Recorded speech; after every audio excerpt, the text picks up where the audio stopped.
کچھ لوگ کہتے ہیں کہ جی کیا ضرورت ہے ان راتوں کے اندر جاگنے کی، جی یہ تو کسی حدیث کے اندر نہیں لکھا۔ ہم کہتے ہیں اگر آپ حدیثیں پڑھیں گے تو آپ کو معلوم ہوگا۔ ابن ماجہ کے اندر، مشکات شریف کے اندر، صحیحین کے اندر حدیث موجود ہیں کہ اس رات کو جاگنے کا آقا کریم علیہ السلام نے حکم دیا۔ حضرت مولا علی رضی اللہ تعالیٰ عنہ آپ روایت فرماتے ہیں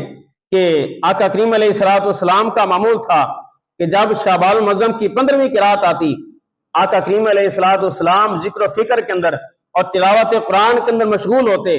اور آقا کریم علیہ السلام نے ارشاد فرمایا کہ اے علی، جب شعبان المعظم کی 15ویں کی رات آئے،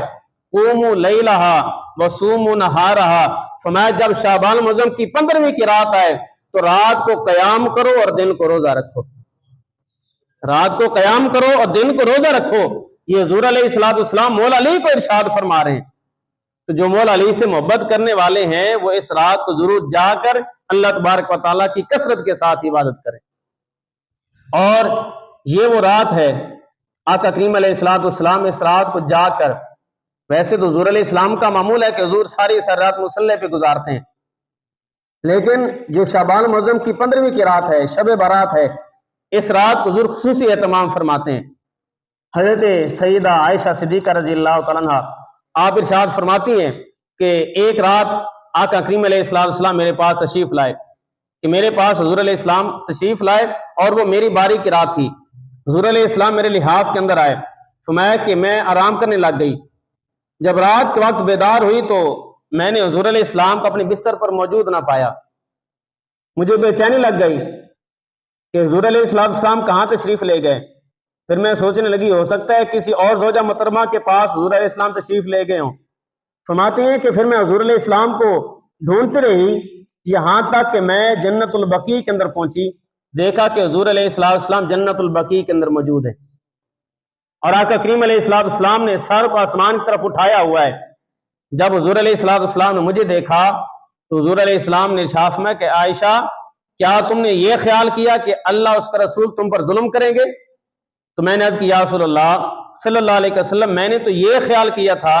کہ آپ ازواج مطہرات میں سے کسی کے ہاں تشریف لے گئے ہوں گے۔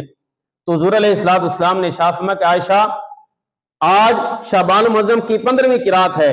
اور اللہ تعالیٰ شعبان المعظم کی 15ویں کی رات لوگوں کی توبہ کو قبول فرماتا ہے۔ شعبان المعظم کی 15ویں رات کو اللہ تبارک و تعالیٰ لوگوں کی توبہ کو قبول فرماتا ہے۔ فَيَغْفِرْ لِأَكْثَرِ مِنْ عَدَدِ شَعْرِ غَنَمٍ قَلْبٍ، فرمایا بنی کلب قبیلہ کی بکریوں کے بالوں سے زیادہ اللہ میری امت کے گناہ گاروں کی بخشش فرما دیتا ہے۔ اس لیے کہ عرب کے اندر بنی کلب وہ قبیلہ تھا جو سب سے زیادہ بکریاں پالنے والا قبیلہ تھا۔ اب اندازہ کریں کہ ایک بکری کے بال اگر بندہ گننے لگ جائے تو وہ نہیں گن سکتا، اور وہ قبیلہ ایسا جن کے ریوڑ سب سے زیادہ تھے، بکریاں سب سے زیادہ تھیں، تو بکریوں کی تعداد گننا بھی بڑا مشکل تھا، لیکن حضور نے فرمایا قبیلہ بنی کلب کی بکریوں کے بالوں سے بھی زیادہ اللہ میری امت کے گناہ گاروں کی بخشش فرما دیتا ہے۔ تو جب اتنی عظیم رات ہو اور بندہ اس وقت خواب غفلت کے اندر سویا رہے اور دلیلیں مانگتا رہے کہ نہیں جی اس رات کو تو جاگنا نہیں چاہیے، کیوں نہیں، ہم نے اللہ کی عبادت کرنی ہے، بھی آج تو لوگ ویسے سستی کا شکار ہو چکے ہیں، ساری رات کرکٹ میچ دیکھتے رہیں گے، ان کو نیند نہیں آئے گی،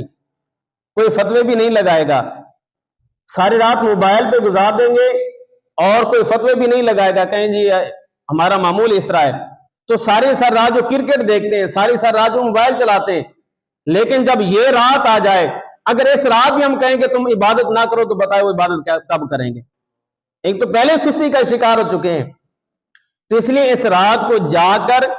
اللہ تبارک و تعالیٰ کی خاص طور پر زیادہ سے زیادہ عبادت کریں اور اللہ تبارک و تعالیٰ سے اپنے گناہوں کی بخشش مانگیں۔